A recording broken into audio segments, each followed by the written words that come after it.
call to order, and then I will make a few comments. Just by the way, these meetings are recorded, so be on your best professional behavior during the meeting, which naturally we do, because they do get posted up on the website, which is great. That helps inform, the residents of Ocean Pines can see what the committees are actively doing. We do have 2 new members. Welcome. That will completely fill out our 9-role committee membership.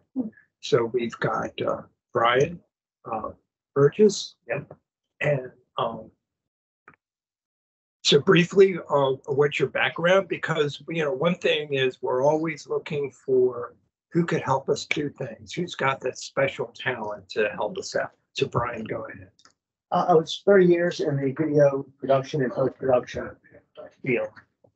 I did some work with the Patuxent Riverkeeper, a lot of work with him. But he kind of got me very interested in what he was doing for the environment. I've done a few things with the Assateague Coastal Trust here. Just thought this would be a better way to get involved. Okay. In general, I think this committee is a little bit busy bees, if I can use that analogy, and so we do a lot. So yes, I hope we can keep going with that and satisfy your interest in environmental. Just by the way, did you ever do like a short video for any of this for Assateague or Patuxent? So like a nature video or anything like that? I did a lot of stuff for Patuxent. Okay.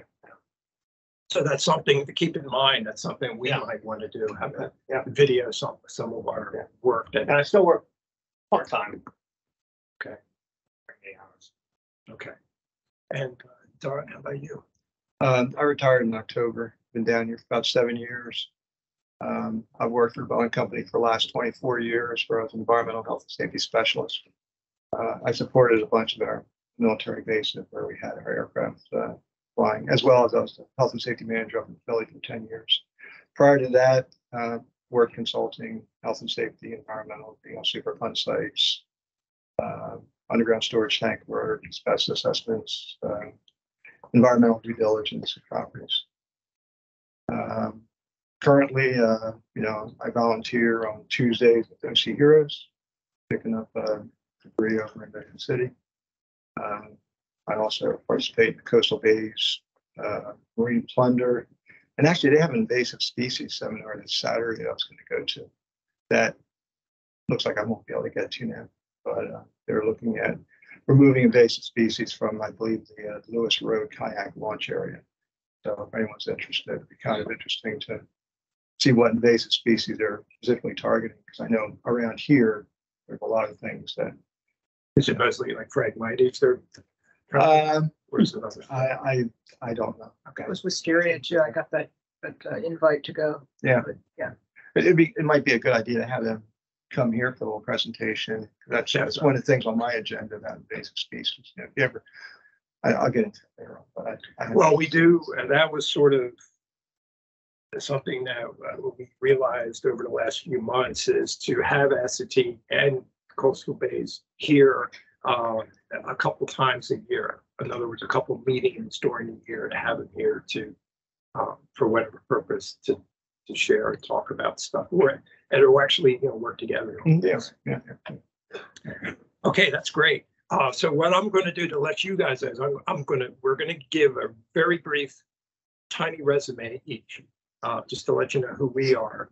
So I'm retired too last December, and I used to work with Corps of Engineers in environmental compliance, possibly cross paths, sort of.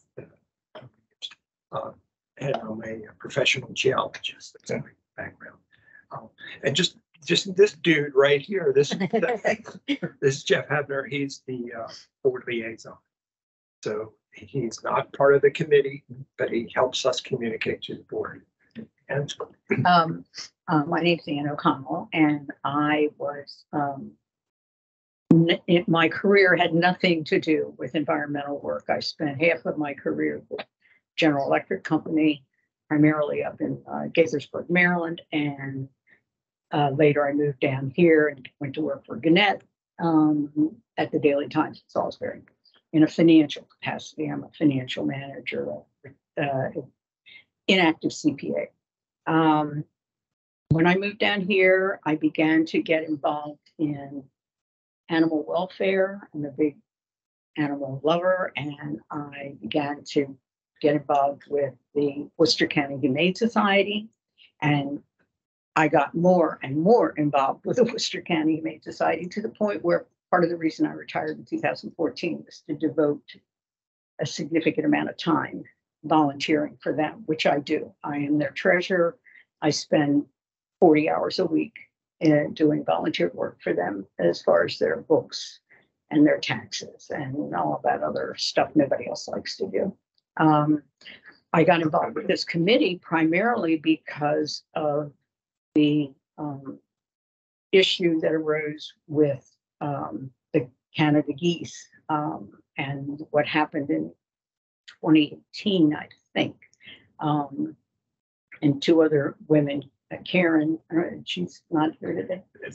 Karen, actually Karen Detter didn't say anything, so I don't know. Oh, okay. She didn't make the meeting.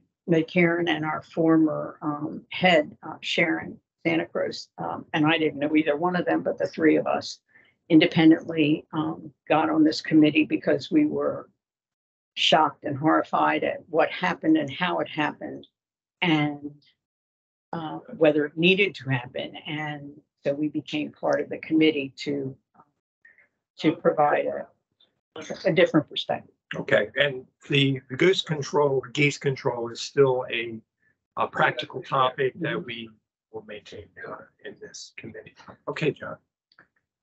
My name is John Mazook, and I'm a chemical engineer, and I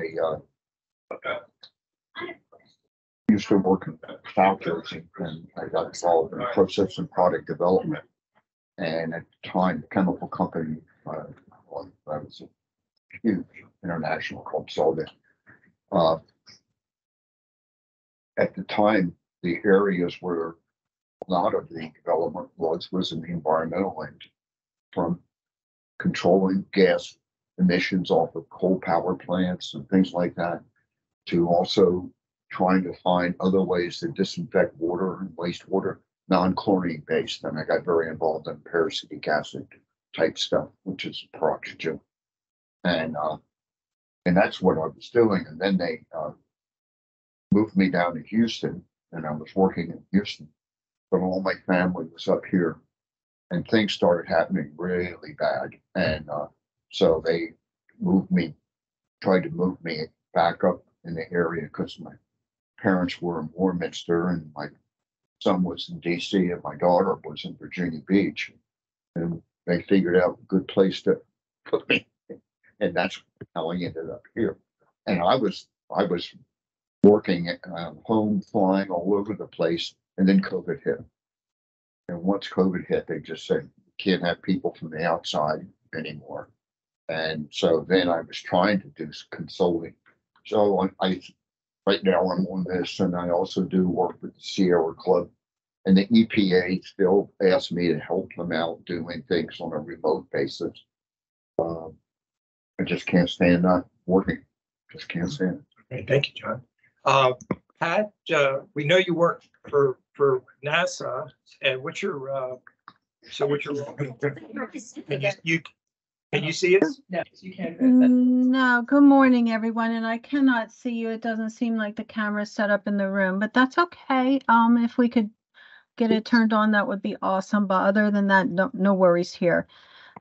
Just briefly, in my previous lifetime, I was an Earth System Science teacher with a passion for climate science in Somerset County for about 20 years.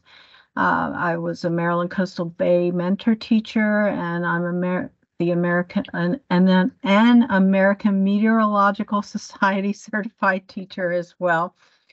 I've been working at NASA for about 10 years now. I promote STEM engagement and learning throughout the Eastern Shore and Lower Eastern Shore down here in Virginia with STEM learning experiences for educators and students. And I joined the committee because I think it's imperative that we promote stewardship and sustainability of our local ecosystems of the Ocean Pines area to make sure that it's the place where we want to live and stay and keep pristine as much as possible for the next generation. Thank you. Thank you, Pat. Do you live full-time in Ocean Pines? Yes, I do. I'm right around the corner, actually. I live right on the corner of St. Martin's and the Parkway. Okay, all right, good. Okay, Patricia. Well, my background is not in anything scientific at all. I was communications, spent the early part of my career advertising agencies, radio and television stations, and then moved back from New York when my husband and I got married, and just then went to work full time for a nonprofit, which is where I started working with Brian, the U.S. Conference of Catholic Bishops. I worked there for 30 years. I did everything from produce public service announcements, handle media on papal visits, and on goes on and on. Edit videos with Brian, all sorts. And my interest in the environment is personal. I mean, we've had a home here for 10 years, and I retired in end of 2020, spending more time down here. I've been very concerned about climate change and its impact on our environment, and I just want to do whatever I can to mitigate the impact of it here in Ocean Pines, which I agree I would like to keep beautiful. Okay, thank you. Patricia, Patty? I'm Patty Gamby. I'm a retired civil environmental engineer. I worked 25 years at the Washington Aqueduct, which is the Corps of Engineers owned drinking water treatment plant in Washington, D.C. I was the deputy general manager when we had the big lead in the water crisis back whenever it was. My last 5 years, before I retired 3 years ago, I worked at the White House Military Office in environmental compliance and safety at places that I could tell you about, but I have to kill you. It was a pretty cool job. So I ended up on this committee when I met Sharon. She's the former chair. She's the former chair, yeah. We have an issue down the 2 lots away from my house where there's a monster house being built and encroaching on the Mankling Creek. And I ended up talking to Sharon, and she said, we have openings on the environment. We talked about my background and everything. We have openings. So that's how I came to be here. And as it turns out, in our last committee meeting, there was the one before, there was a report, and Mankling Creek water quality has significantly degraded since the last time testing was done. And since I crab in Mankling Creek, that's what the water quality, going back to the drinking water plant, water quality is kind of my focus. So nice to have you guys here, and look forward to working with you. Okay, super. So is there a motion there? I did make some edits to this agenda because we're going to talk about the yard waste statements. I wanted to add an item about the Ocean Pines website. And then I duplicated the gear tube thing down one of the items. So that's an edit to that. But is there, with those updates, is there a motion to approve the agenda? I move to approve the agenda. Okay, and then is there a second? Second. And thank you. Mhm. And, I was curious, do we actually have to vote on that? But approval of minutes. Now, Patricia did email me. She had a couple of typo edits on the minutes that I made for the October meeting. I will update that, and I will resend that back to Ocean Pines and Jeff. So with that change or edit, is there a motion to approve those minutes? You, Patricia. Oh, yes, so moved with the edits. There were very much. And then a second. I'll second. Thank you, Pat. All right. ongoing projects or ongoing issues, kind of reflective of what we've been working on over the last year.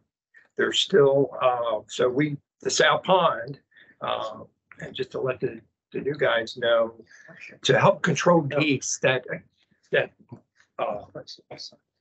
accumulate or, congregate around that pond. There are some,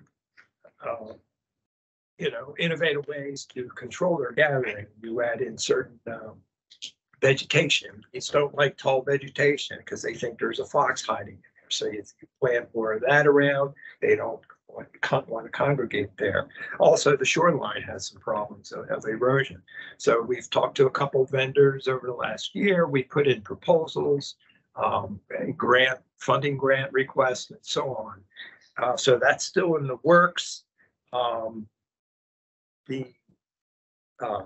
I forgot which part, but one of those we're getting EPA funding. I think that was for the habitat, or was that for the shoreline repairs? But anyway, that's where that is, and that is with one of those things is to get a cost proposal from a vendor for, I think, for the habitat modification, Jeff, that went back to the board and John Viola. Do you know anything about that? No, but I need to follow up on that. Also, around the South Pond, a lot of people like to fish there. Unfortunately,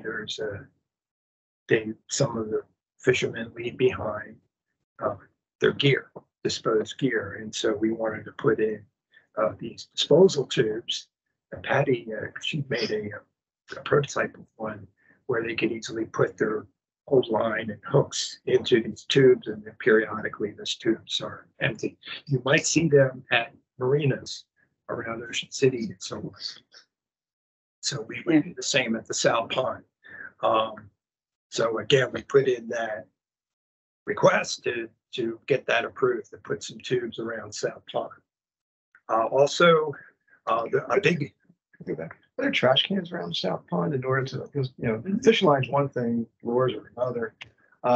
But, styrofoam containers, but, earthworms come in. Is there places for people to throw that? They had it. There's two. Yeah, there's at least, there's three. Are there three? Is there one by the parking area? There is one by the parking area. There are three. One by the parking area, one by the intersection, Yeah. and then one before you cross over the little footbridge. Because that's where I always. Yeah. Yeah, so there are three around there. But doesn't stop people littering. Right. Yeah, right. But I think the gear, we need some design for the gear tubes. I think that's a more, The line is the problem. it's the line, and if we Patty actually designed some strategic location, so it becomes more convenient to put that stuff. I should have sent this ahead of time, but there are also at least one location, if not two, on the Route 90 pond that I think would, because I walk back there and pick up beer cans and bottles and stuff, and I did notice some lying in one of those places. So I'm not sure if our statement actually mentioned, it's possible we also mentioned that pond because too. we had talked about it, and I do think that there's at least one good place to put one. So as you follow up with that, Jeff, please mention the Route 95 too. All right, tree removal and cutting, that was I think a few people have been concerned about that in Ocean Pines in general. There hasn't been a huge, overwhelming response to that, to put it briefly. But one thing we wanted to do is, if you walk over here to White Horse Park, you'll notice several trees are marked with a big red X. I think that means they're planning to cut it down. And we put in a request to start replanting new trees to maintain just the quality of White Horse Park that everybody loves. And so if we can get some kind of hopefully positive response on that issue too. Yeah, there's a question regarding the number of trees being removed per year. Is there some sort of count that CPI maintains? We do it.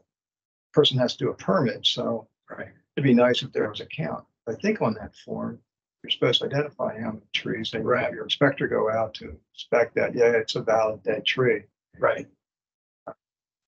Well, that was one of the issues we analyzed in the permitting process, and in general, it is followed. Now, how well it's followed or the intent of the purpose of this permit, how well that intent is being followed, because if you look at the ARC guidelines, they have specific objectives in there about preserving the tree habitat in Ocean Pines. Right. Some of our observations seems to conflict with that objective in general. But in general, the permit process is followed, and they do. We've noted that they do follow up with inspection and so on. The point is how many trees are allowed to be cut down. The other problem is Ocean Pines is reaching an age, unfortunately, where a lot of trees are hitting their lifespan, and so they're coming down too. I have a question, because it just dawned on me when we were talking about White Horse Park. The permitting process and CPIs for residents, right? Who makes a decision about cutting the trees down in White Horse Park because it's the community property? And do they actually have to go through the permitting process to do it, or? Well, Jeff also happens to be the liaison to the Rec and Parks Committee. So would you have an opinion on it? Yeah, well, I don't know if you've been following, but we recently just rewrote resolution M01, which is our policy on dealing with violations of our restrictions and for ARC guideline violations. In the past, the ARC committee was responsible for determining who was in violation and what needs to be done. But when we just rewrote this and approved it this last board meeting, we removed that responsibility from the ARC committee to the board of directors where it belongs. So the ARC committee is responsible for reviewing people's requests for, can I do this to my property? Will I be in violation? CPI are the folks that actually determine whether, if you go to cut a tree down and that kind of thing, if that's legal or not. Now, if there's a violation, that has now been put on the responsibility of the board of directors. But if it's property, we actually had some tree work done, and we didn't have, well, we had one tree that was dead and went down, but, and we went through the permit process and understood everything that happened there. But my question was, in the community property, For the public areas, for the public areas, who would manage that? Or is it simply, Public Works had a tree inspector go over there and just start marking them? Because most of what's Xed and whatever appear to be weaker trees. right? So do you know anything about that? Oh, I mean, since we did rewrite that M01, John Viola has committed to actually hire one more CPI inspector. So it's the inspectors. Okay. And before we had really two. So they're the ones that make a decision on the public property, community. They would bring it to property. the attention of Public Works and Okay. they would make a decision on, Okay. yeah, this tree is dead, it needs to go, or it's dying, or it's falling over and but we should have three inspectors that will be more proactive in getting around to all of our properties around. Well, let me ask, so as far as the ARC's role, do they still look at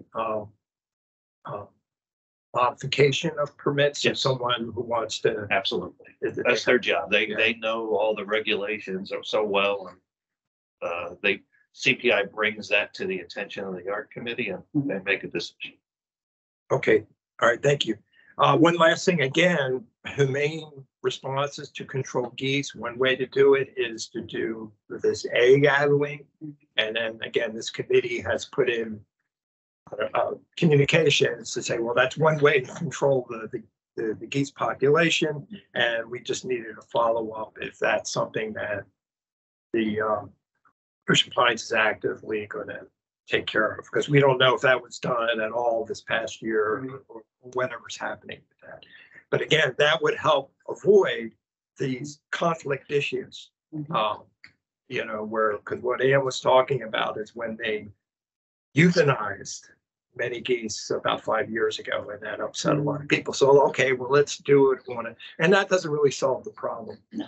Because the geese just simply come back. Right. Um, And they Yeah. did it without letting people know. right. There was no real Until discussion. after it happened. So there are more practical and more humane solutions. Could I just make a comment on the egg addling?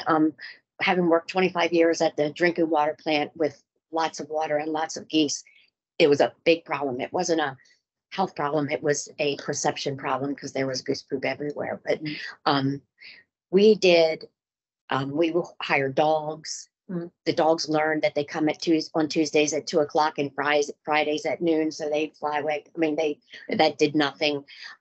We did roundups a couple of times and they came back. The egg addling, once we got to it, don't notice the first year, the second year a little bit. That was what made the difference that you could actually see overall. So I kind of feel very strongly that we should be doing the egg addling, and you really got to do it every year to really have an impact. I mean, I think What the is- golf course would be. What is that? That they it's a process, but they scare the birds out of the nest, and then they either shake the egg or they put oil. You put like vegetable oil on it, and they won't hatch. Now, if you take the eggs out, they'll just lay more. So you addle them so that the eggs are non-viable, and just put them back in, and then they'll sit on the eggs and not lay more. So it's an approved process for. The nest just all around the lakes. They're everywhere. Yeah. Who gets Yeah, to scare the birth geese control. away? That's I read SOPs on that, and it's a big deal. That's a big first Yeah, step. because they have to determine also the viability of, I mean, at some point the egg is has matured to the point where it's illegal to. Oh, really? Yeah. I did not see that in the SOP, but maybe people do that. It is. Yeah. Well, Yeah, there's- it'd be hard to determine. You have to do a forensic analysis of the egg to see.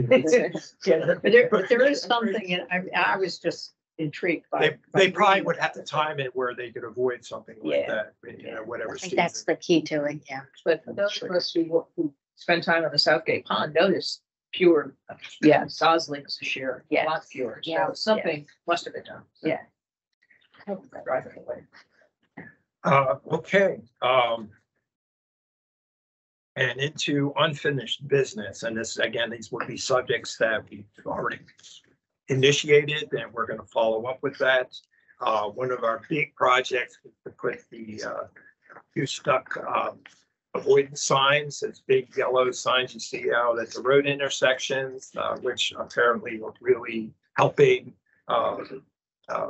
manage traffic and avoid geese getting run over. However, it's, as far as maintaining those signs, it's sort of been following on us as a committee to make sure they stay up, they're in the right place, they get cleaned. No one else is really helping that except actually a few heroes in our committee. So I put together an SOP. This is our first SOP, number 1 for our committee. Goose duck sign management at Southgate Pond. And so I wrote some. Now, when we review these things, I don't want to wordsmith the heck out of it, as long as it gets to the point. SOPs will change with time because we'll find out, hey, let's tweak this procedure this way, whatever, once we practice it. So this is not a Bible here. This is something that we work with, but it helps lay out expectations. If you could just glance through this, or if you already read it, does it get to the point? Obviously, there's 3 items here: problem, plan, responsibility. Responsibility is basically what do you have to do? As we're going to coffee pool the committee members here to take a certain time of years to take their turn maintaining signs. We're going to avoid part-timers or full-time people, just to be fair. But yeah, my first question is, do we have 8 or 9 signs? 8. Is that right, John? Yeah. Okay, Yeah. good. There was an argument a few months ago. All right, 8 signs. Mostly it's because, you know, when they cut the lawns, the lawn guys just throw them down and leave them down. Yeah, they're, and Sometimes they put them back up. well, I put them, I don't know how many times, because I, you know, when I drive around, they'll be sitting there and I'll have to find a place to park my car and set it back up again. So that's one problem. And then where wind's blowing them down, they're kind of heavy. They don't really need a lot of weighting to them. They are kind of heavy. They sort of do well as designed. If they have a place where you can put water in it, Yeah. but the problem with that is it'll freeze in the wintertime. And or you can put sand and everything in it. But if you do that, they'll be so heavy, you won't be able to move. So, you know, and usually if you just spread it out and make sure that it's on a reasonably stable line, they're pretty stable. They really are. And when they're not stable, is especially when people are intentionally knock them over and don't put them back up again. And a lot of times it's the lawnmower guys, Yeah. stuff like that. I read this. I'm 100% on board. Right. I would just add that it says once a week, and this wouldn't necessarily preclude anybody from setting a sign up Right. if they happen to Right. see it falling down, or if I'm going on vacation that weekend, it's my month, I'll, call somebody and say, can you check this week or something? But I'm 100% on board with it. I mean, the frequency, again, this is an approximation of what you would have to do. So roughly once a week, whoever's signed up needs to do some checking. But what you're saying is if somebody else happens to see something, you either call that person or do it yourself. Is that what you're saying? If it wasn't my week and I noticed a sign down, I just pull over and Yeah. set it back up. I'm just saying, I'm not asking you to write this in. I'm just saying verbally, it doesn't preclude anybody from setting up a sign anytime they see it down. Yeah. That's all. Because I've been Yeah. doing that Yeah. before. How long? Yeah, it's like a hobby for you, John. Right? He It's likes just- to work. Well, when we put them up, and you had to find the spot and find a good place. And so then after, I actually put them up. We just drove around and picked the spots. And it just annoys me when somebody, go, wait a minute, I put that thing in my car, carrying it up there, open it up, and now you're gonna knock it down? No, not gonna happen. But I and But, 2 things. First of all, my name's spelled wrong. O'Connell. oh, sorry. But on top of that, because I have just gotten approved for my last term here, my term ends October 24th. Oh, okay. So Yep. October through December is kind of, Right. I'd be happy to do it, but I'm not going to be on this committee. Well, you, But it's no problem because I do the same Switch thing. Ann and I John. see, yeah, okay. Or if that's okay, You Now- can't do this anymore? No, not after. You're only I allowed, don't- what, 3 terms? I have no idea. Yeah. Is it 3 terms? yeah, she's in her, so there's 2 3-year terms, and then you get a bonus year. Year, And right. she's in her last bonus year. And so is Karen Mhm. Detter. So, because she Yeah. and I came in the same time or made approximately the same time. I was just an aside on that because I noticed in the weekly, this week in the Pines, they're still saying that we have openings on this committee. Maybe it's because they're anticipating the openings, because otherwise we're full right now. Right? I think that's They just late news. Yeah. just late. We are with these 2 new guys coming in, you came in at the perfect time, Don Sorry. and Brian, and because Sharon had again expired out, and as well as, and then Karen Baldwin had she's dealing with an illness, so she had stopped actively being a volunteer. I mean, I'd love to stay on the committee. I had no idea until I went to apply and it said, this is your list and term and it's 1 year. I'm like, okay, fine. You don't have to sit out for, I don't know, and then you come back. I think that's possible. You sit out a year and you can come back.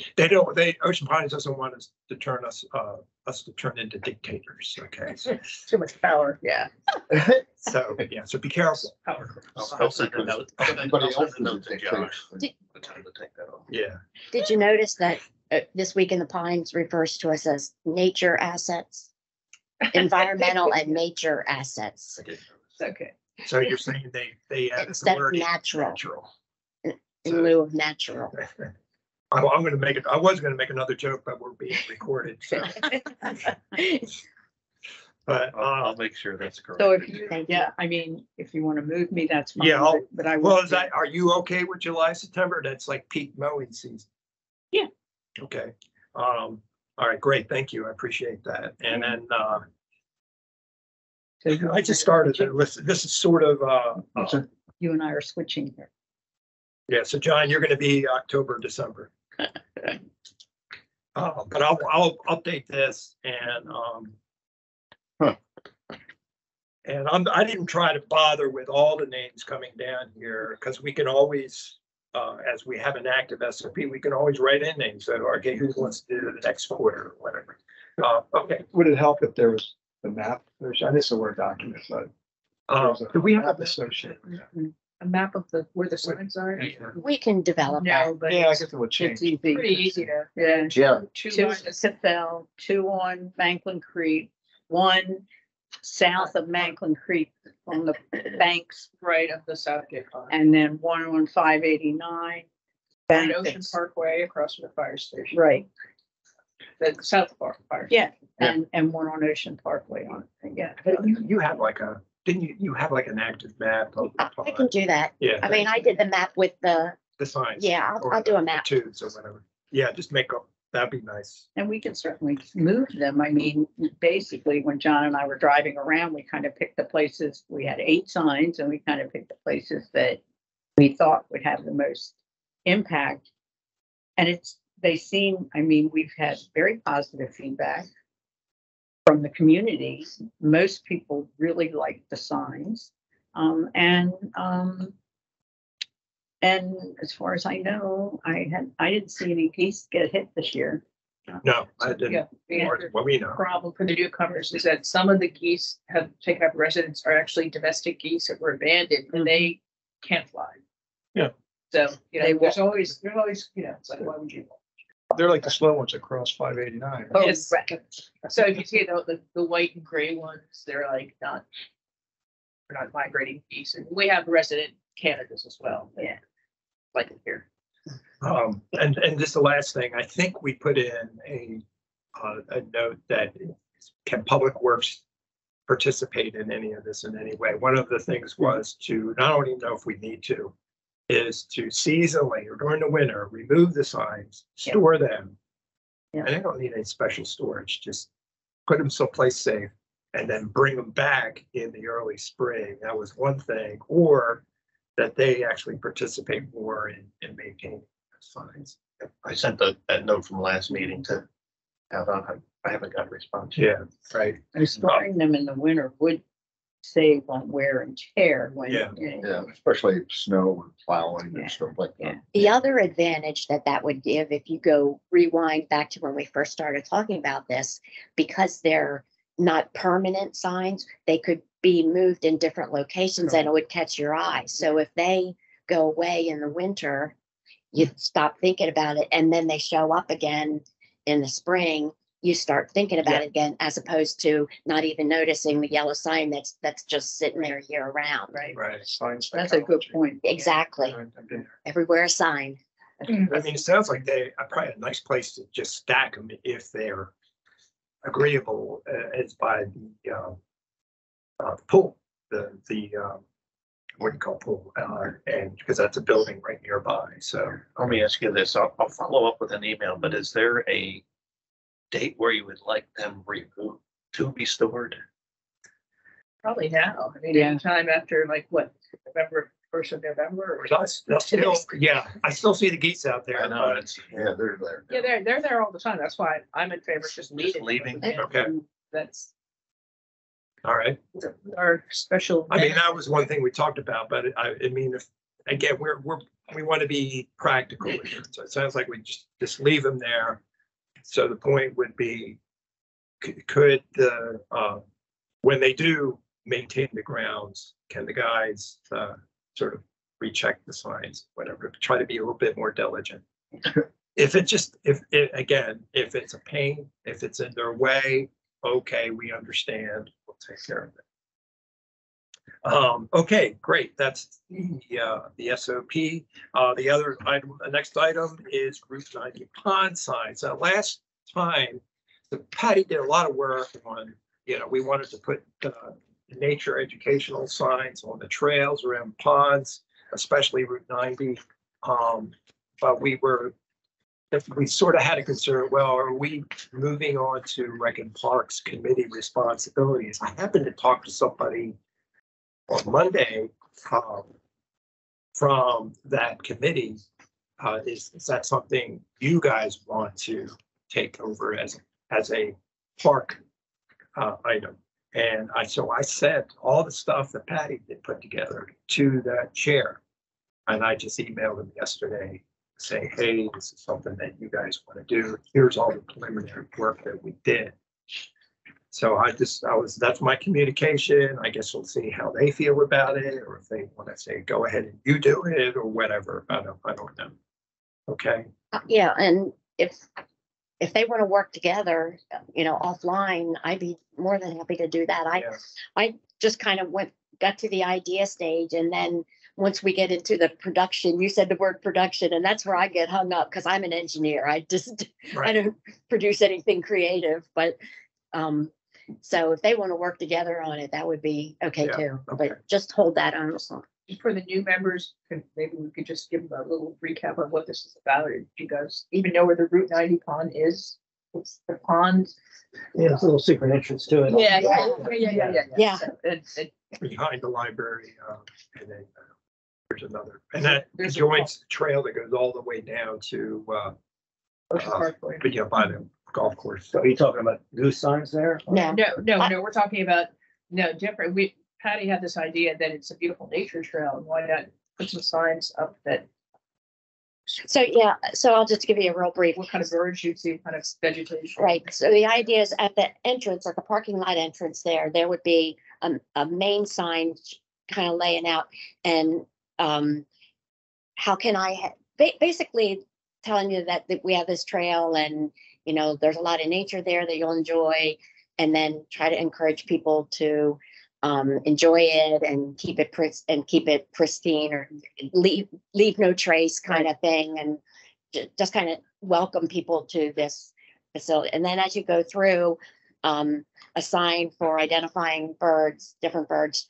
Have you seen this bird? And I just did some birds, and then the same thing with plants, and the poison ivy one, and then invasive species. I just birds, plants, and then the other, there's turtles there, and every once in a while, I guess you might see other squirrels and stuff. But to put just a few signs around, and one of the ideas on the trees was like at arboretums, they'll have just a sign at the bottom telling you what kind of tree this is, and a little bit. So basically, to make it more of an experience, an educational experience, and enjoyment. Oh, and the other thing is, there are two apps that I use. One is the Cornell University Bird Merlin, and we want to put the QR codes to that. And then there's one for plants that you can picture this. Yeah, you take a picture of it and identify it. So just to get people to enjoy it more. Learn more about the environment. But also, Patty and I had walked the trail and noticed things that needed to be fixed. There's the broken boards on the bridge. The trail is there's some stumps and things, or fallen trees that need to be cleaned up. I think the one thing that we didn't really find a solution, they did clean up around the parking areas. They there. did a real good job on Yeah. the parking area. The only thing is there's a part of the trail where you're at the back of houses and it's not really clear where the trail is. And that was the part about somebody blazing a trail, and I guess that would go to Parks. and Rec. Yeah, definitely. When I talked to this one member, that's something that they are, thinking about addressing. I mean, they maintain the trails. Yeah. That committee and Public Works, so that's kind of our. Kind of unclear some places where the trail, where you go. One thing that, as a committee, what we would like to do during the year is to have some kind of coordination with the other overlapping committees. So I think John and Jeff have talked about that, and so, we just need to talk together more often, so we can all work together and get things done. Okay, so I want to keep moving through here because there's so much stuff to Yeah. do. So Patricia had this great subject issue with the State Department of Natural Resources doing with promoting tree plantings. It's called Nuts About Acorns. You can go on their website. They have that information there. One of the things is people could donate a bunch of acorns because during the last year, you probably noticed all the nuts all over the place. And I'm not talking about people, I'm talking about Them too. trees. So, and you can donate them to that place over near Cambridge, and so that they can use that in their nursery. But you could also purchase saplings. And Right, well, it's basically the state tree nursery will sell lots of 25 saplings to organizations such as an HOA, for instance. So Ocean Pines could buy native trees from there, probably at a really good discount if they wanted to. And then individuals have to buy them through a participating nursery. And Bluebird Farms is the only one in Worcester County. that's the Right on 589. fruit stand right over Near the the racetrack. church, over there, one of those churches, but yes, and that's just, and the thing about collecting, it's too late now to collect acorns for this year's planting, but if it's something that we wanted to, promote next year, there are specific things you can't collect. They have to be in like burlap or some kind of cloth bags so that they don't get moldy, I guess. You can't use plastic, or I guess you can use paper. But I mean, that's not something we want to promote people to do. Like when you're cleaning up your yard, you don't want to be slipping on acorns in your driveway constantly. I had this year, so it's kind of too late for this year, but it's something Okay. we could do. Okay, And just to encourage, maybe as Ocean Pines looks into replacing trees in the public lands, or maybe they want to look at getting some trees from the state nursery, and also encouraging, because these would be native species, not non-native species that don't do as well in our environment. and just as by the way, so if you're wondering what really our native species here is, I happen to have 2 Fish and Wildlife Service publications. You can get these, you can probably print them out from the internet. And there's one for the Chesapeake Bay region, which essentially includes us too, even though we're not in the Chesapeake watershed. But we're similar habitat, so you can look at the yolks and the maples and the hollies and such like that. There is another one for the Piedmont region. Of course, they do every habitat region. So just that's it. And again, that information is also available on the Department of Natural Resources website. I just say that's not the best website in the world. I have to really dig to find anything. It's there. Okay, yeah, so that's to keep that focus, Patricia, because we're going to talk about that subject again in a few minutes. Okay. So, okay, turtle sanctuary. So we got a lot of turtles in the ponds. And we want to promote that.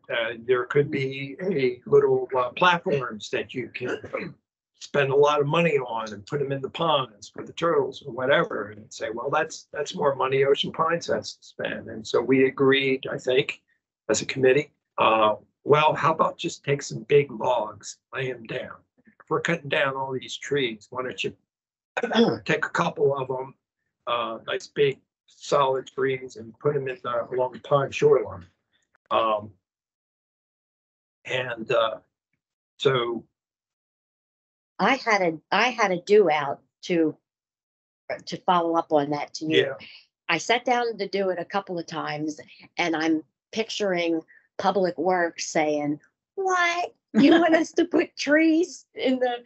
So I wanted we're to not just talking about a lot. I mean, Yeah. 2, 3. right. And well, originally when that came up was when they had cut down the trees along the parkway at the South Pond for the helicopter, and I thought, if they'd just put a couple of those trees in. So I'm not sure. I wasn't thinking about that. I don't know. I'm just thinking about their ability to cut large trees, Right. move them around, versus getting a contractor to do that. So I got a little bit lost in exactly what to ask so that Public Works. Well, I think Doesn't- if you can, I think the solution would be keep it general.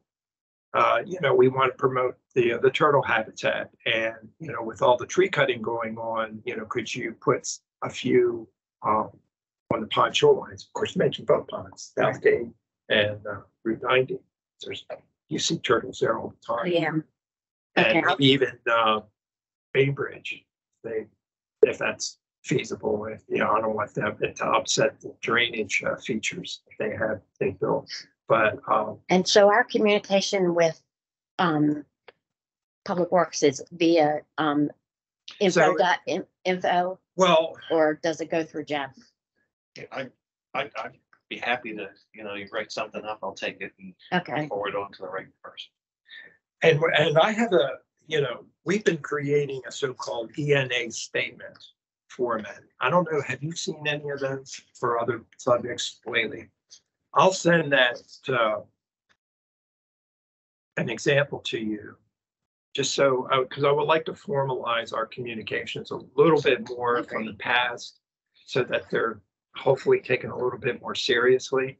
And so if we can stick to that format and set it sort of like an official statement from the committee. And this is something we're concerned about, please address it. We are an advisory committee. Are you thinking of what we wrote up about the trash and recycling? Is that? Yeah, is a model? that would- Okay, yeah. Because I took your thing and I reformatted that, and that's probably the one I'll send Patty. Yeah. Can you share with everyone? Sure. I mean, typically when I create these things, I email them out. So let me do that. So Patty, it doesn't have to be complicated. It could be short. It could be one short paragraph. Hey, Yeah. why don't you do this? I just got to thinking about, I wasn't sure exactly what we wanted to Yeah. ask that would give us the most likelihood that it would be done without Upsetting. upsetting everybody. Well, I mean, I think we know, I think we're realistic people here, that when we make these statements, we're not expecting them to divide the waters. That hopefully we'll get something positive out of it.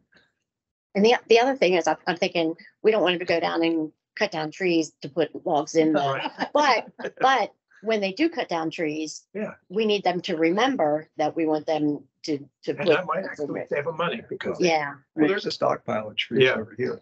actually, that's true. Yeah, So we're- it's not like we had to cut anything Yeah, down. okay, I got it. So We're that was saying station turtle stockpile. platforms, turtles go on the logs. Yeah. So why reinvent? And they are cutting down trees around the golf course right now. Yeah. Okay, all right, Yeah. And we'll get, that's, okay, we, as the saying goes, you have to pick your battles. right, And if I saw that, and I'm a golfer too, all the golfers, oh, I hate those trees or whatever, why did you cut them down? Well, this is Ocean Pines. And, but you pick your battles. If they're just cutting down isolated trees, that's not really too much of a habitat that you're damaging. What's more important is if it's a cluster of trees, that's the true habitat you want to try to preserve.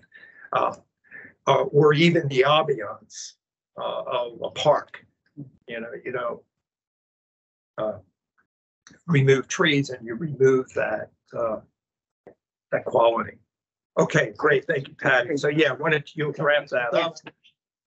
Oh, And okay, all right, that's the unfinished business. We're just so darn busy. New business, we got more stuff to do. Again, I discovered, so Patricia, you kind of brought this up. We have on the Ocean Pines website, there's a committee information and there's a couple categories of information. When it's like purpose, it has all our agenda and minutes. If you guys ever need to go back, it's all there. You can download those documents. It has the annual reports, which summarize of all our work each year. But I kind of looked at it, and Patricia, I think you kind of noted it as kind of vague and thin. And it would be nice to embellish that a little bit, give it a little bit more beef. And now, that's just a new business item. No one has to volunteer for that yet, but that's something that I think that we can help. And again, in a few minutes, I'm going to talk about a subject here that we can connect that to. So, all right. So I don't see any. So I think that's something that we're going to look at this year to help beef up. so you're Yeah, talking but- about under the orbit, you know, you have everything, advisory committees and our committee, you want to beef up that section so that. Yeah, look, I mean, people can maybe find this more easily because it's somewhere else. Yeah, Correct. Which Exactly. That would. what the committee is about and what it does. But to have that all, and a lot of these are just uploaded, you know, copies of printed documents. It's not an actual live webpage. Yeah. It's the website in general. Okay, so that's something we'll look at. Okay, Patricia, you did a statement. Are you working on, or you completed a statement on the yard waste disposal? As you guys know, they're not removing the ditches anymore. That program is ended. It's up to the homeowners to maintain their gullies, the front of their property with the leaf accumulations. That's a big budget item that they removed. So yeah, the other idea is, well, you can take it over to the public works yard, your leaves, and they'll take all your leaves in paper or bulk. During this month, during 1 month. Yeah. December. Okay. And you made a statement because you also talked about, well, could you encourage mulching and reuse of that stuff? That's, yeah, where it's possible. I mean, the and I don't have it in front of me because we don't have access to the internet in this room. They're just. Well, I don't even think it's anywhere right now. But no, but there were several things we wanted to point out. It was about the board was reviewing contracts for trash and recycling, and a concern that I have is that the Republic does not recycle yard waste. They will take it, but they just goes into the landfills. So there was so that's a concern. The reduced access to the yard, as along with no more leaf truck. And then part-timers like us, it's going to be open on Wednesday, but I don't know about that far enough in advance to plan to be here on a Wednesday instead of, it used to be open on weekends or Saturdays. So it's a number of concerns that it's going to be hard for people to maintain and get rid of their leaves. They're going to have to pay for it if they can't handle it themselves. And again, to take that into consideration when you're choosing a vendor for the community trash and recycling. So yes, thank you for putting that together. It was sort of impromptu, brief, but we had to time it because they're looking at the contractors now. So it's an environmental committee's point of view to address the issue of their new contractor and how they manage this yard waste, all the weeds and sticks and stuff. One other thing, we weren't even sure of what happens to yard waste that we take to the maintenance yard. Does it get recycled or does it just, get burned or whatever? Right. So we made that statement. I sent it to Jeff, and I get Your opinions have been sent in to. to the, okay. yeah. If we're working those guys too hard, just let us know, Jeff. Because don't they have to make a decision if the contract for Republic runs out? Yeah, John's doing that, yeah. Okay. Not the board, John does that. Yeah. So that just went from the board to John, I guess. Yeah, on John, concerns. so John, you know, he's responsible for running this community. Now, he will bring that to the board for endorsement, but it's his choice. Okay, great. Thank you, Patricia. And you would have to be like a sustainable solution to waste, whether it's yard waste or refuse. You know, Ocean City, I still think converts theirs to energy, and Chester, you know, and incinerating it. I'm not sure what happens here. Does it all go down to Snow Hill and Newark landfill? Well, that's where it goes with Republic. Mhm. Yeah, okay. Yeah. And so we're taking up landfill space for better utilization of that. I'm new to the board, so once again, Yeah, and there I'll read was, what's in the paper. I think Republic did say they recycled them when they were first, I don't know how many, is it 5 years they've been contract? I don't know, but like, but there was a time when they didn't recycle glass either. Glass and aluminum cans are the most recyclable materials, so, I mean, should be some demand for it somewhere, but I don't, again, I know it's too late for this round, but that should be in our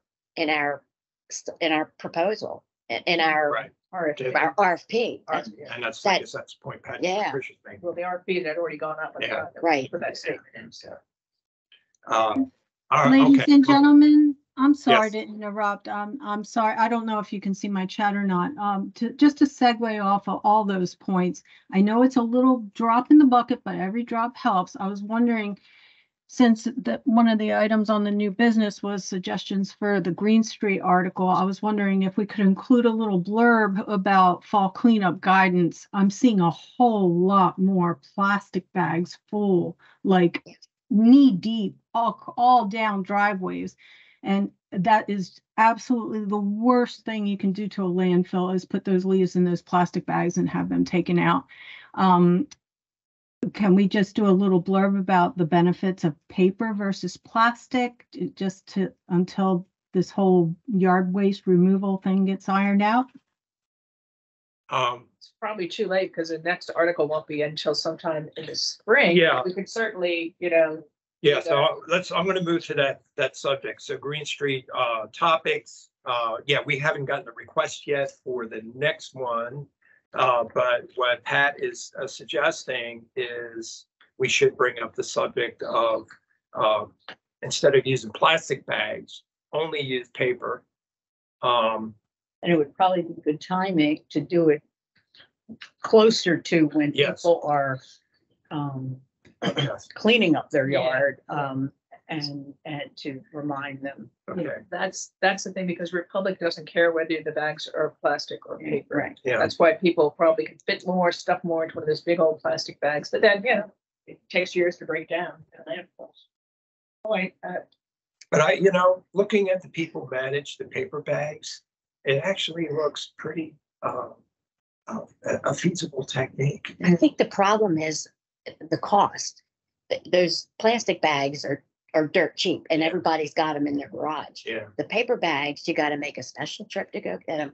When I lived in Alexandria, the city provided paper leaf bags Mhm. at the community center. You just went, you're allowed to take 10 at a time, but you could take 10 today and 10 Yeah. the next day. Now, since this is a cost saving thing, to not pick them up, then, I don't know that the cost of purchasing paper bags would, but that would make, I think it's a matter yeah. of convenience and Right, and yeah. cost. But I would what- encourage people to use them. Yeah. But I mean, just watching people fill them up, I mulch 100% of the stuff that's on my lot, but, and with my mower, but it actually looks a little easier because they kind of self-stand, they've got a nice big opening, you can easily fill in it, and they're not too heavy, so you could actually, move it. When I've used them actually in the past, I left a little space at the top, folded it over and got a big stapler Mhm. and closed them down. Yeah. The water gets. a couple of points on that, because I forgot to mention, part of our statement addressed, you will now want people to pay, get a sticker for Right. access to the yard, which I think is just really piling on the Yeah, residents' responsibility. Wow, it's It's- a lot.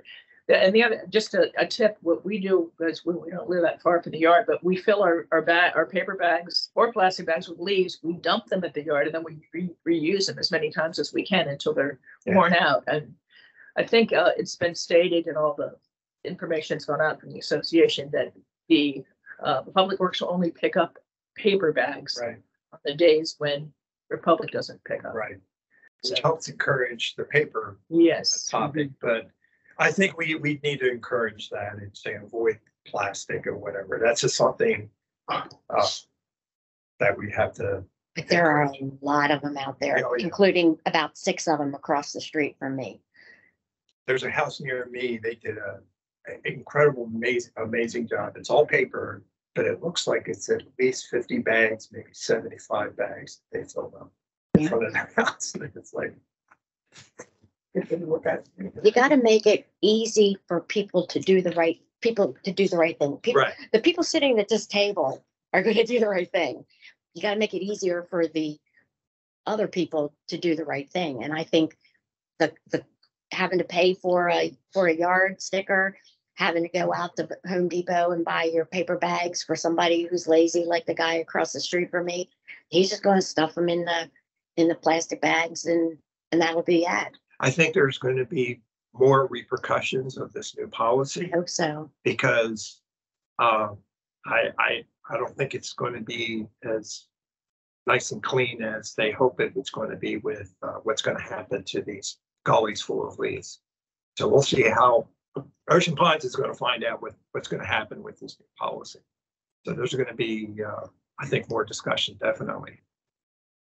I'd rather have, $10 or something added to my HOA for the leaf truck to come back. I would too. Have to do it all myself. Absolutely.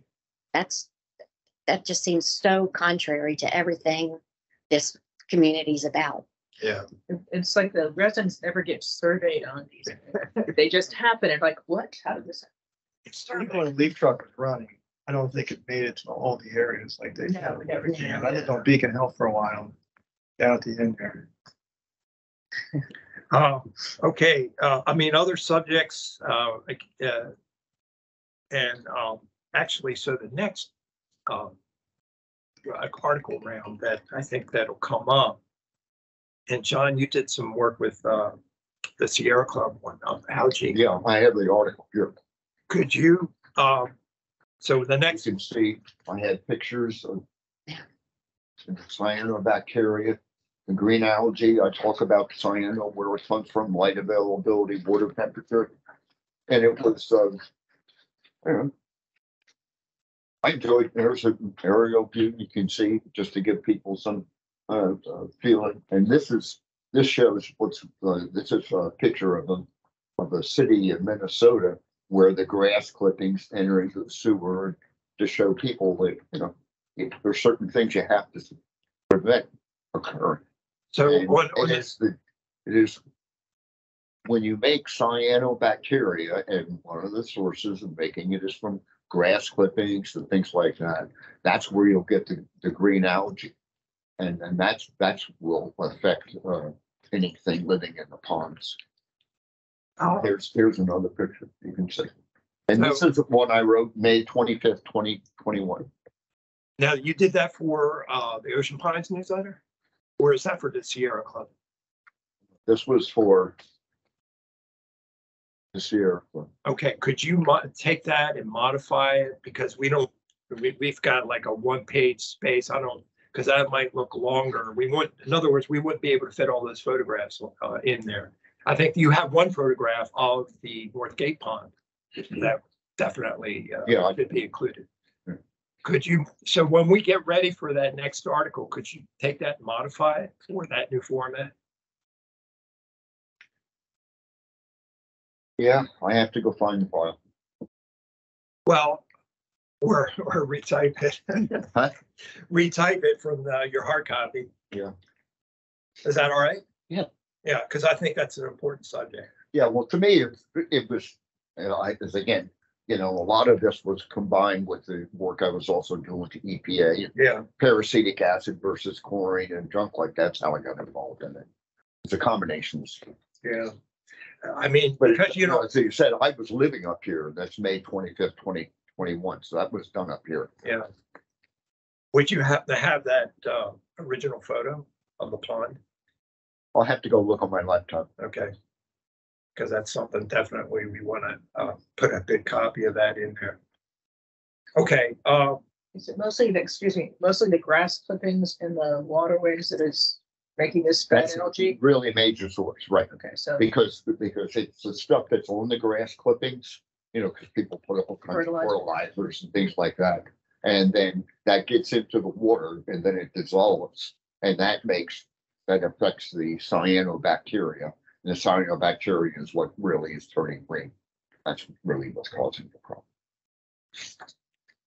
okay, next subject, the resolution C10, and that is our official purpose of this committee. And which committee is asking for any updates. They're updating Strategic plan? No, it's the bylaws. Oh, bylaw. Yeah, they ensure that we keep all this updated. So when I, again, there's sort of semi-shared copies that's around here. Looked at this, it's, for some reason, they really emphasize water Yes. overwhelmingly in this. And I think Pat gave me some edits Mhm. to, broaden our objective. And so we're not going to wordsmith, we're not going to spend 2 hours reviewing this thing. So one of the edits, so up at the purpose, I'm going to jump to, given the significant implications of our community of a deterioration in the quality of the water and its wildlife habitats surrounding Ocean Pines, the committee's principal ongoing focus is the health of the waters and ecosystems of our community. So it just doesn't say, look at St. Martin's River, period. No, it's the water and the wildlife habitats. For some reason, the water is a problem, and we will, as a committee, we will look at that. We're going to work with Coastal Bays because they like to monitor water quality, and I'm going to call up. I have a contact with Coastal Bays. I'm going to call her up soon, and actually ask her to come out maybe at our next meeting, so that we can maybe interact with them on this water subject. So by the way, and then down in the functions, again, this is Pat's edits, promoting improved growing conditions and stewardship of our indigenous fauna. Item E, help educate. I think definitely we want to educate and residents and OPA management about sustainable practices. And then there was another edit. No, that's right. There was another. Okay, I mentioned that. Is there any other things you see needed to this resolution? I mean, it's got all the nice words in it. I don't think we need the wordsmith that, but it's, what its priorities. Does it look okay? I read this ahead of time and I thought that the additions were absolutely on target and made it significantly better. And I can't think of anything else. Right, when is this due? Is this due soon? I think so. I think if Patricia, if you wanted to take another week or so to look at it, go ahead. Yeah, as you said, I think it's okay for now. I don't see any reason to. Okay. I was just wondering, you take extra time. If we don't need to. You want me to submit this as it is like this now? There's- With your edits, let me just go ahead and send this over. It's not, as long as it's clear what that edit is at the purpose. Yeah, as long as they can interpret these changes. If not, Yeah, this, wait a minute, what you have, there you go. I have this. I think it might even be every 5 years. or so. This It's is a not little every year. different, But it could. and I'm not sure I- which one. What I tried to do here is to make the edit more clear. Okay. So this equals that. If you want to take that, take this on. Can I take that one? No, But I think it is. I think it sounds good. I do too. The crossing probably there as much as. Okay. There's a lot of these. Right, next thing is the strategic plan. That's this thing with the boxes and arrows. This was an idea that Jeff brought up. And I think this actually, I think this is a great communication tool, because right away, the two new guys sort of gets the point of what our focus is. Anytime anybody asks, here's a copy of our strategic plan. This is what we're focusing on. And it kind of gives a timing. So Jeff has started some stuff. He put in some of the topics that we've been working on. I tweaked it somewhat. But now this is not everything. It's sort of the higher priorities of bigger things that we're working. Does anybody have any opinion or comment on this? My objective is, I'm not, I monitor your committee, and I'm not supposed to take part in, the content, but what I had a passion on is how you do it. And I thought a document like this would keep everybody focused. Yeah. It's a good reminder. Yeah. It's real easy to gloss over the minutes and whatever, but you can always come back to this. I have a one comment on strategy 3, address an increase in tree removal. Right.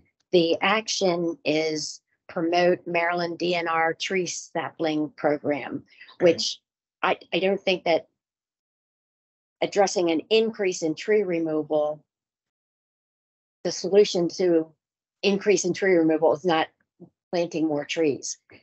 There's a discontinuity there. But planting more trees to replace trees has to do with that's necessary to keep the number of trees, but we still have a problem with the tree removal. Right. There's that clear cutting. So I think there's two different. Maybe we should Three doesn't. Yeah. reword strategy 3 to be more general. And so not only tree removal, but also to, in other words, promote tree habitat. Sure, adherence to policy, to OPA, whatever. Yeah. And that's so individual. We're talking about private property.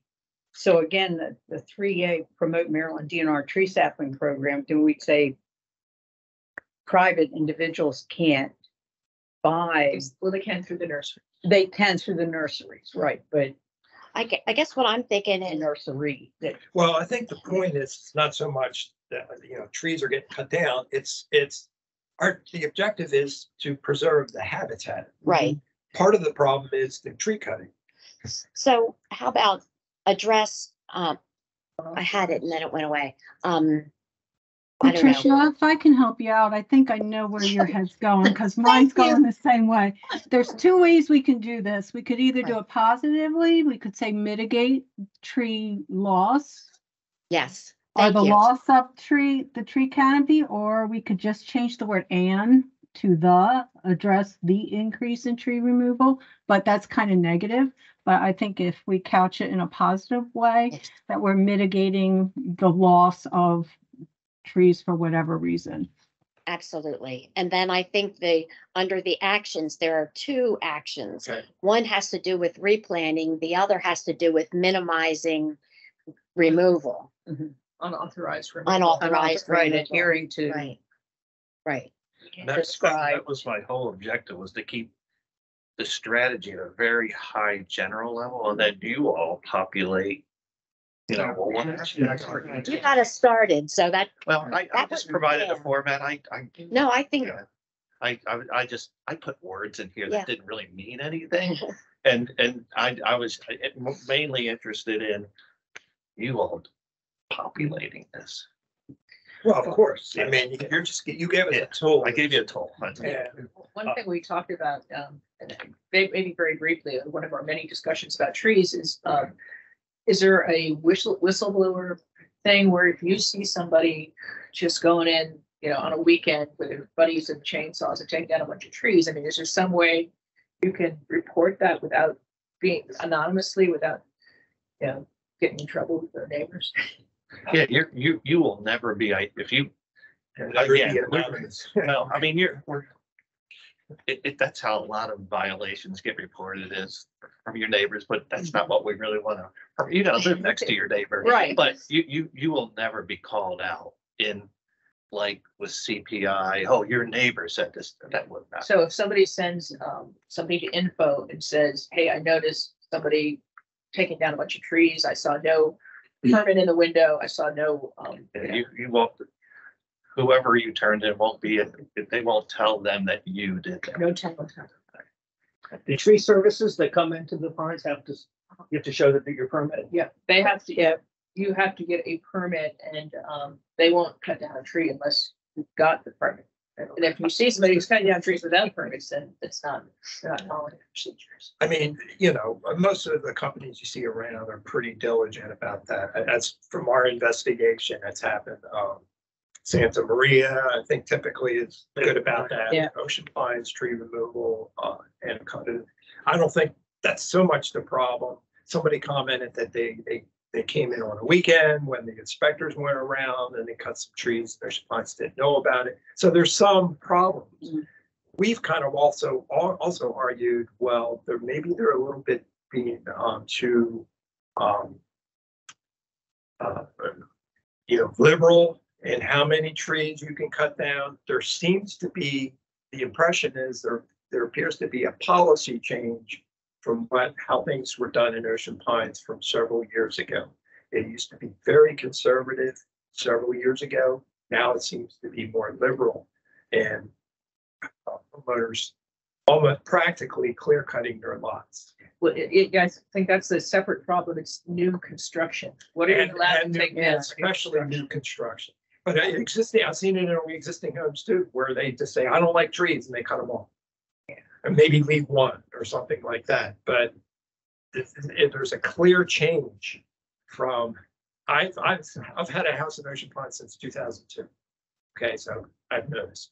And we tried to address that again, which, you know, we can't control everything. It's up to the current policymakers and how they decide to manage that. But we're still trying to, address the issues, still trying to bring it up. So I think the point here is mitigate loss of tree habitat. Does that sound good? And then we're going to have 2 items, the promoting the program, and then 3B, limiting tree cutting policy. Adhering to the permitting process is one thing. Yeah.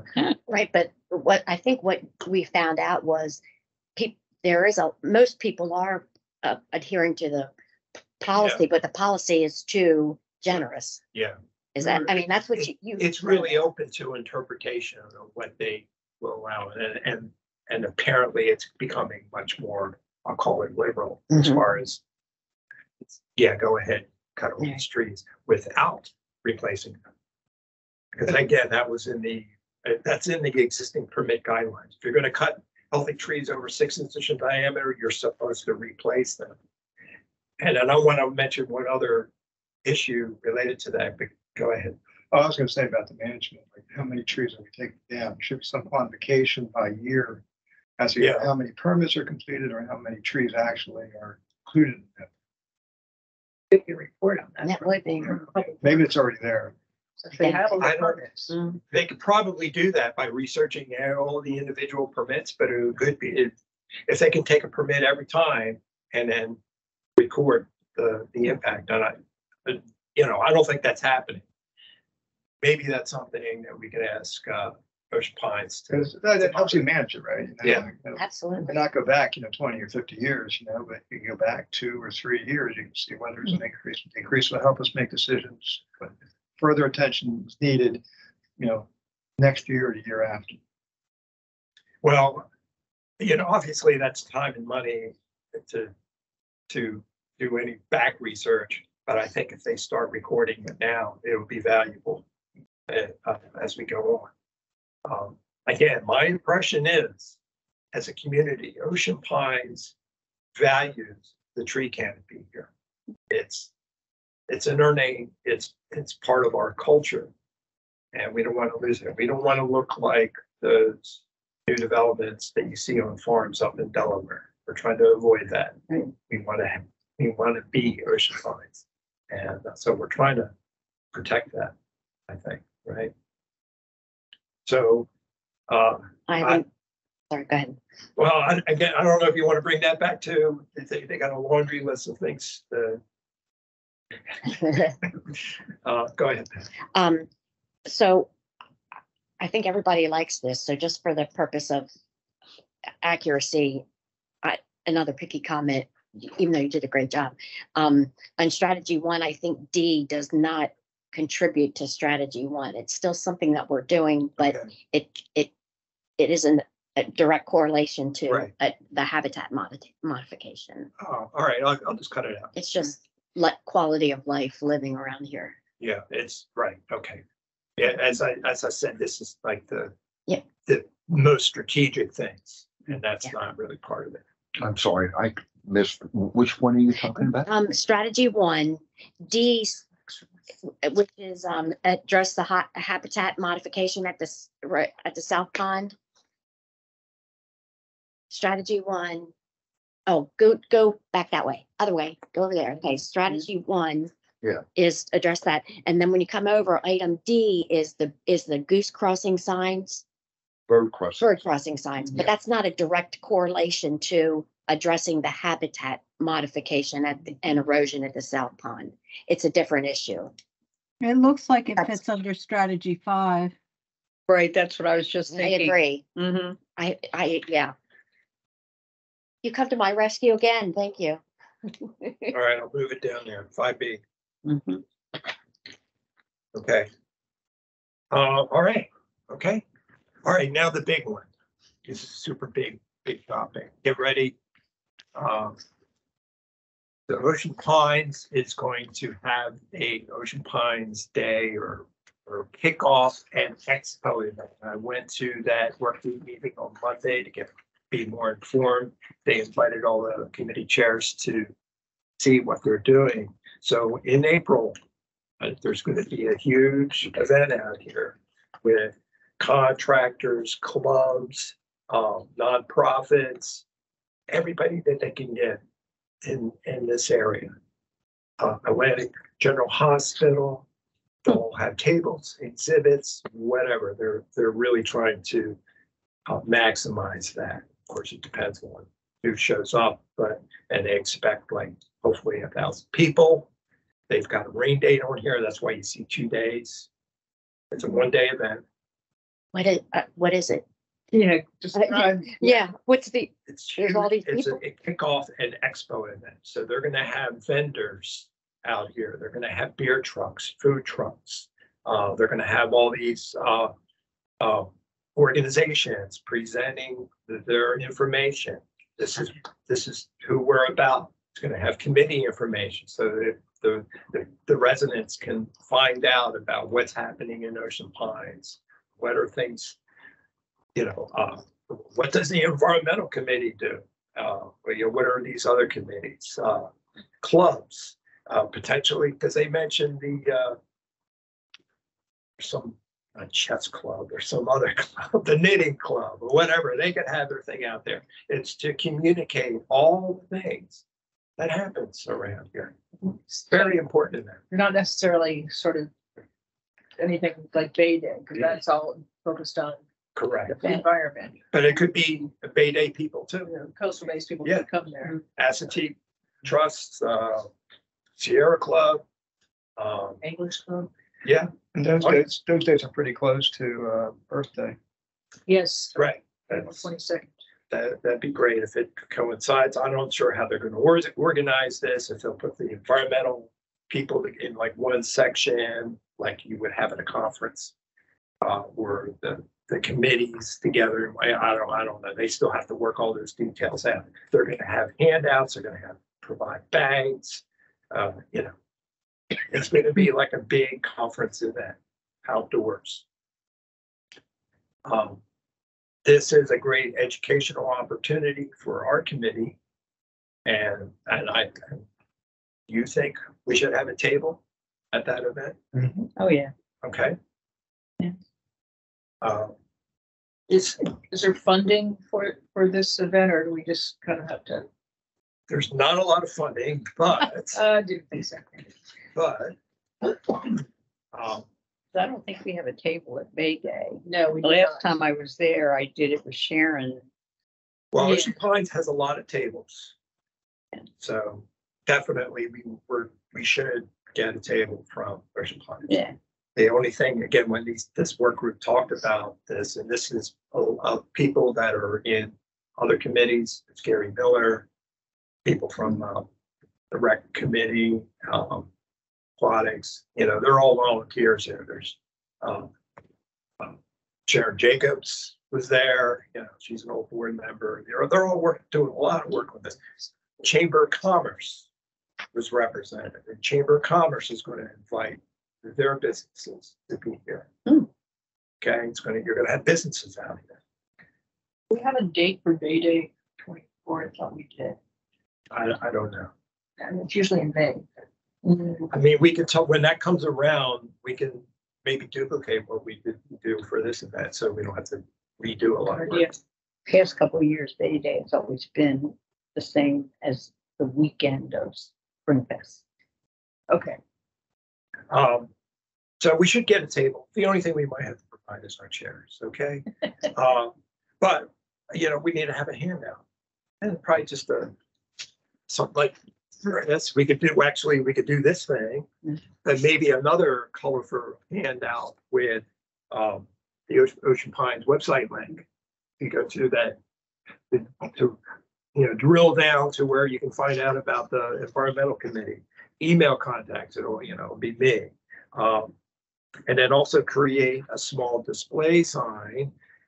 And I asked the committee, who's going to make those signs? The typical, 18-inch by 2 feet signs like they had around the Christmas trees. Mhm. I think Ocean Pines made those. I know where they get the signs. I mean, we don't make any signs.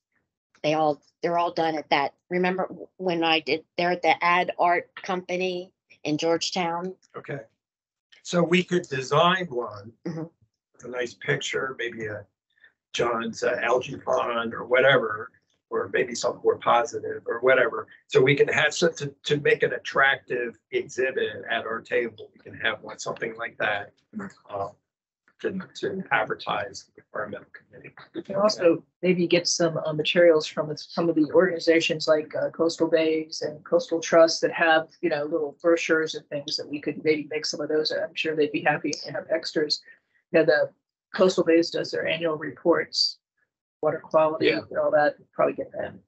Well, Have some. Are they going to be there? potentially. Well, that's When it. I- I mean, if they're not gonna be there on their own, and again, what, is this gonna be a copy, same people that you see at Bay Day? But I don't know. I mean, potentially there's going to, well, I think there's a lot of overlap. But, and because I actually mentioned that at the meeting, I said, well, Maryland Coastal Basin, and he said, yeah. When I call them in the next week or so, I'll ask about this and I'll ask, well, if you're not there, could you give us stuff? But again, to me, it's so close to when Bay Day occurs, Yeah. that it seems like. They may decline to be there, is what you're saying. Maybe. I don't think it's a bad thing, the environmental committee presenting at this and that being at Bay Day as well, because the more time you hit it, not everyone that goes to this event will go to Bay Day. Yeah. When it goes Bay Day, go to this. So if we're trying to look at things we haven't spoken about, we have suggested that volunteerism. I mean, that's what we're kind of looking for is get some community involvement. So the more times we're out there, the better. Yeah, absolutely. And I think that's something that we want to hit on, and that's actually in the resolution is education. So you're not going to do that one day. You want multiple shotgun of education. And every opportunity we get, like a Bay Day, this thing, and whatever. If we create the stuff, we don't have to redo anything. We're ready, we can go out again. And you want to attract people, so maybe your prototype of your fishing. Yes, Maybe bring a goose Yes. crossing sign and just stick it there. We did this. yes. And yeah, illustrate what this committee. So Yeah. John's going to pick up a sign for us. And then Public Works can knock it down. Somebody posted a picture, and it was on one of the Facebook pages of geese actually crossing the road at the sign. And people were because, Yeah. you know, they thought it was cute and it was cute, you know, it was like, wow, they really can. Well, I know that many times when I'm driving by the South Gate Pond, the geese will cross right there by that one sign, right by the fire. Yeah. Yeah, I they mean, it can happens read. so many times, Yeah. you know, and I'm going, look at that nice place for that sign. Location for a sign, that's deer crossing. If you get this nice and crisp, Right. one page on the back, you could have a list of all your accomplishments. You know, what Yeah. have we, or what we had impact on. Right. Kind of had that last. It was in your Your annual article that report. you did, Yeah. yeah. You could just take stuff out of your annual report. Oh, okay. And then, you know, and I'm gonna ask, you know, can we get two signs? Can we get one with like a general committee thing? Can we get one with a picture of the geese? You know, depending on what they'll offer us. I mean, when we have we probably already need like 200 copies of the handouts, because not every single person is gonna take something. Again, hopefully Ocean Pines will give us the copies, make the copies for us then. But definitely, that gear tube, thing we're gonna have there. And, okay, so be prepared for that. And, but also talk about the DNR program. Right. Think of acorns. Yeah. These can become trees. We can help.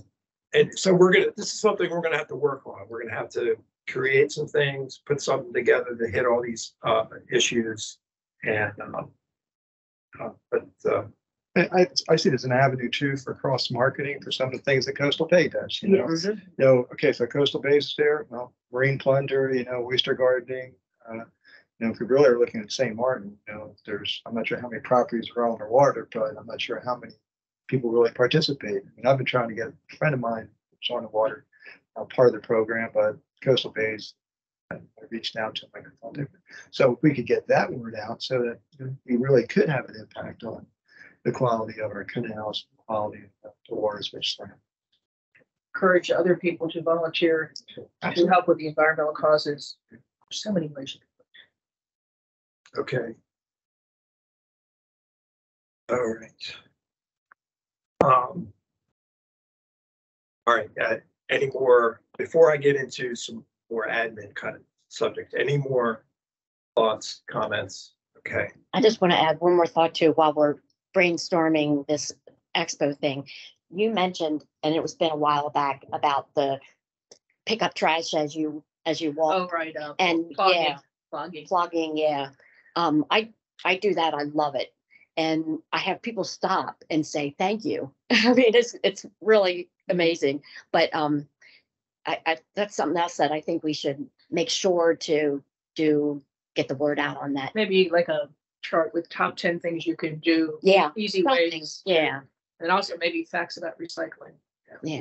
What you can recycle, what doesn't get recycled. We'll know by then. Well, Trash. the other thing is, you know, recycle, but as environmentalists, we know that reduce, reuse, recycle is that it? Reduce, reuse, recycle is the hierarchy. So that's, you know, Well, people we don't could- always think about that. so we could probably, besides trying to get a nice sign, we could probably just get some foam board. Either one big one with multiple things on it or multiple ones, small ones. That where we put those subjects on. So that way we've got a lot of eye-catching stuff and interest to say, hey, there's really a lot going on with environmental. So, right, we're gonna talk about that with a lot. Yeah, it doesn't seem like there's a lot of time to get this together. So Yeah. Well, yeah. I don't, you know, I think January, we're gonna start getting busy. Yeah. I mean, that work group has got a lot of work to do. They have a lot, I mean, they're gonna get sponsors, that pay money. And they got a lot of work to do. But I think as a committee, it shouldn't be, it doesn't sound like it's real be hard and time consuming for us to get some stuff here. I mean, I'll put this down as a real, an active item next meeting that we really have to start conceptualizing. So start thinking about it. You're already brainstorming. And we'll get the stuff together and start working. Did they communicate the time aspect of it? Like, is it for 4 hours? Is it for 5 hours? They didn't mention that. They've been meeting, I think, actually since, believe it or not, March. And, but it sounded like it was at least a 6-hour day. So 6 hours, might potentially 8. So how long is the farmer's market in the peak season runs what from 1? So who knows if it goes a little bit later than that? I don't know, but I mean, it's going to be tons of people here and food. It's going to be bigger than the Oktoberfest if you went to that, which was actually kind of nice. And a beer. I'd be happy to bring out one of my oyster cages up. Oh, yeah, That'd be great. Those oysters can stay out of the water for about 5-6 hours. Really? I mean, You participate in that program? Oh, yeah. I got very cake. maybe you could have like a little plastic tub of water. I'll bring, I'm supposed to turn my oysters back in this week. But I'll keep one of the big ones. And I get spats. Mhm. So they'll probably be about an inch by April, but the ones I have now, 5 inch. That's How old? We'll talk. 11 months. So I think you said you were into that too. Right? Trying. And maybe that the kids can play with the oysters or something. Yeah. A really cool thing to do is to get a tank and put some dirty bay water in and put a couple of mature oysters, and you could probably put some spat in there too. And then within an hour, the water quality will be clearer in a little tank. Just something that we do with kiddos a lot. That's cool. Filter feeders. Great. Wow. You guys are, They filter 50 gallons an hour. this is good stuff. Right. Okay, at the last board meeting, I forgot who mentioned the environmental committee. And what she said, well, maybe the environmental committee could put life rings around the ponds and naming the ponds. Now, face value, I don't think that's really our role. That's a rec and park thing. Okay, so I just wanted to bring that up because they said the environmental committee, but I think they meant rec and park. Right. Okay. We've talked about how there's several names for the Route 90 pond, and it's like, would be nice to have an official name for it. Southgate Pond, I feel has a name. Yeah, Southgate Pond, right, Yes. Route 90 Pond. right. It's- Well, it's also called offshore pond in I believe in the Yes. map, it says offshore. Yeah. And if you look at or it's Google that says offshore, Yeah, I don't know, but there's a bunch there's a of- couple of names. There's no Confederate. Right? None. No, the pond on the other side of the Southgate, in front of the shopping center. I guess that's owned by the shopping center. I think so. Or the people who own the business Yeah, there. I Taylor's. Yeah, that Shopping center pond is a good one. Taylor's pond. Of course, I don't think that's fair to The other places. Southgate. Yeah, actually, Southgate's already got an Indian. Man. But okay, all right. We talked about we met the committee missed or skipped the December meeting last year just because of holidays and traveling of people and sort of a downtime. But I don't have a calendar with me. Obviously, if it's the fourth Wednesday, that's probably the Not day before Christmas or whatever. Yeah. But yeah, that's not going to happen. it's a Monday, right? Christmas is the 25th, and it says a Monday, yes. Right. I mean, so the fourth Wednesday would be the 27th, which Yeah, is that, again. pretty close to Christmas. That people, New Year's, you got that week is, you know, yeah, the last week is, forget it. So that kills the last 2 weeks. Do we want, here we are, We're almost in December. yeah, we're almost in December, so, and I think that's the reasoning last time. So we might as well just skip it. Is that sound right? Move it up to the 18th. I mean, do we have enough on an agenda to fill up the meeting in 3 weeks? Actually, 2.5. Well, we got tons of stuff, but I don't think my prediction is we'll probably won't have new things, maybe, but there's so much going on. I've already implied here, we got work to do. But there's nothing really pressing right now. We've got a lot of planning to do for the spring. But the January meeting, I think, take care of that. But it's really how you guys feel about it. Do we want to do it on the 18th or just wait till January? Can I propose waiting till January? Okay. Can we take a vote on it? Yeah, so you made a motion, is there a I second? move that we do not have December meeting. Okay, We got the normal time. it's going to second, Second that. so, all right, let me write that down. And, all right, let's have a vote, all those, I'm not sure how I feel.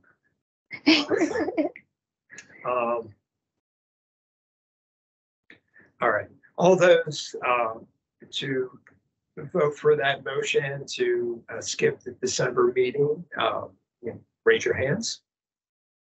Aye. Were you up? Yeah, Okay, I was up. 6 and 7, and I was gonna be the devil's advocate, but I'm outruled. Okay, so the next meeting will be January, whatever that fourth Wednesday is. There should be no other reason to change that day. 24. Is it 24? Okay, That's what my calendar says here. okay, great. is it the 24th? Yeah. Yeah. So I'm gonna write 24th. Yeah. Right. All right, good. We're just chock full of stuff as usual. Is there a motion to adjourn? Do we have discussion? Oh, sure, yeah. Go ahead. So, one of the reasons why I joined this committee is because you can impact things that you see around the community. I was going to go to that invasive species seminar on work task on Saturday, sponsored by Coastal Days. But one of the things I'd noticed early in the spring was the amount of viney things growing on trees, whether it's poison ivy, poison oak.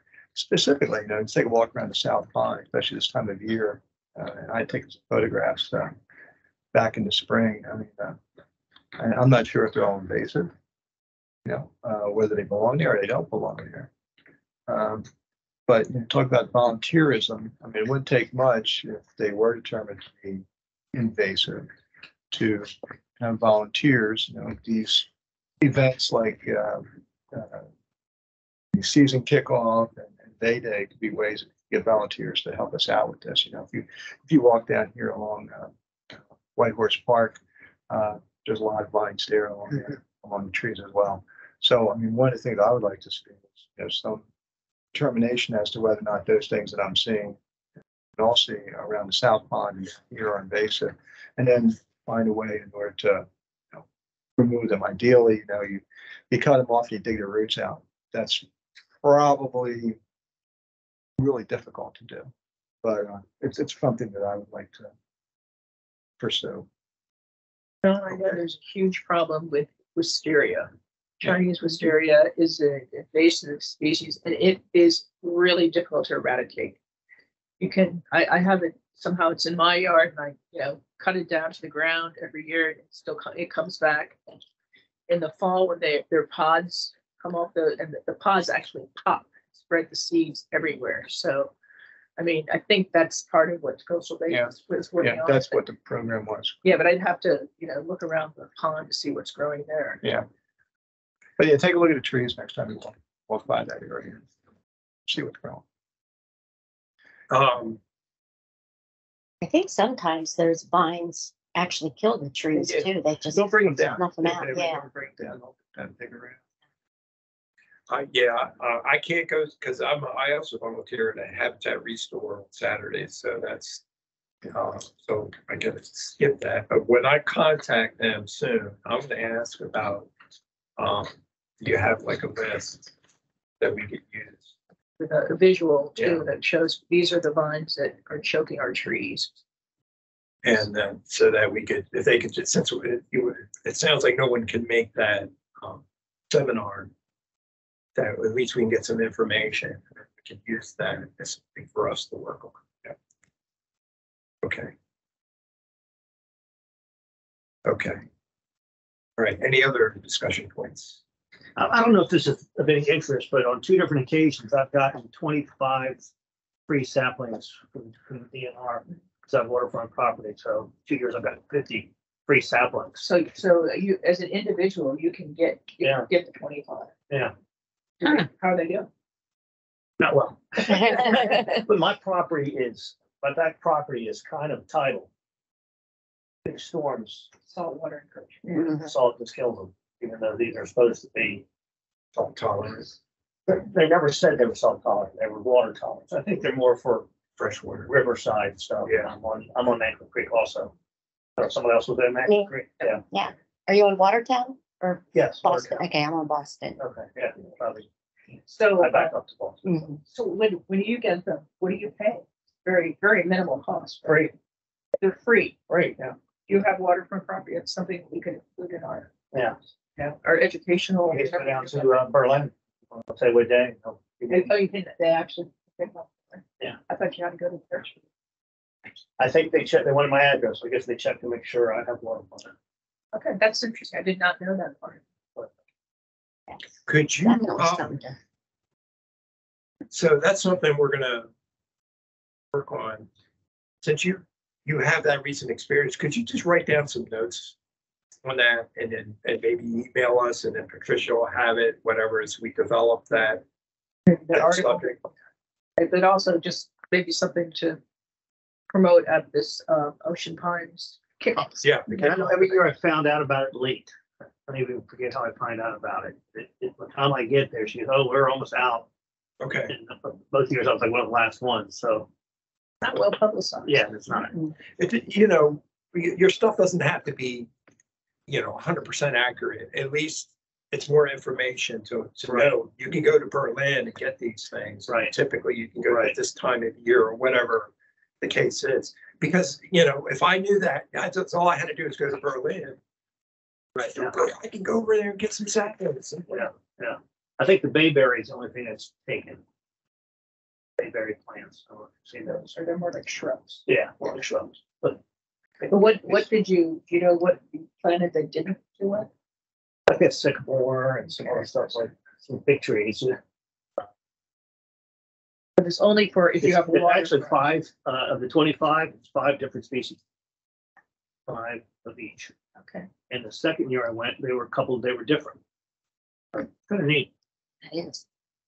We're on the water, but I don't have any place I can. Yeah, get I don't- 25 trees. I don't either. I mean, they're like about this big. Aw. But sooner or later, they might. They might, right. Right. If you see my line, it looks like a pine tree. Nursery yard. Yes, as does mine. I don't have anyone who wants any pine saplings. But again, DNR, supplies that. Yes, I'll have to find out. It must be something with the town of Berlin too. Yeah, County. yeah. Little office in Berlin. Actually hands them out. Okay. Yeah, so if you could just jot down some notes on the logistics of that Sure. and then to add information for our program development. Do I have your email? Yes, Golford Tim at Yahoo. Yeah, I think, because I emailed you. So, Oh, that was, okay, that was from you. All right. yeah. Can you ever make a list of everybody's emails and phone numbers? Do we do that? We did addresses, I think. Well, it's attempting to do addresses. I didn't get a lot of addresses. Oh, So I don't, again, that's just an idea. You don't have to do No, it. that's, But, but I did get Karen's. Thank you very much. yeah, I sent her a card. Yeah. But I could probably create at least part of that list. And then I'll follow up with anybody if I need more information.